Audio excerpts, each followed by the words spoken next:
ఏవండోయ్, ఈ కూర చూడ్డానికి ఎంత అందంగా కనిపిస్తుందో తినడానికి కూడా అంతే రుచిగా ఉంటుంది. ఇది తెలగపిండి అండి. ఈరోజు తెలగపిండి బీరకాయ వండుకుందాం మనం.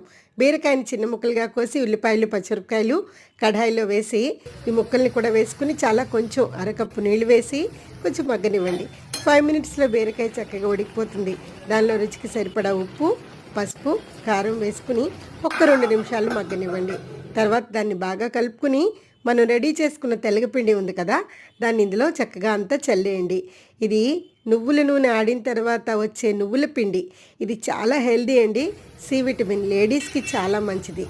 ఇందులో నీళ్ళు లేకుండా చక్కగా మగ్గిపోయిన తర్వాత ఇలా దీన్ని బాగా కలిపి పక్కన పెట్టుకుని కొంచెం ప్యాన్లో వెల్లుల్లిపాయలు ఎక్కువ వేసుకుని మినపప్పు, ఆవాలు, జీలకర్ర, ఎండుమిరపకాయలు, కరివేపాకు వేసి లాస్ట్లో కొంచెం నెయ్యి వేసుకుని తాలింపు బాగా వేగిన తర్వాత దీనిలో వేసేయండి. చాలా టేస్టీగా ఉంటుంది.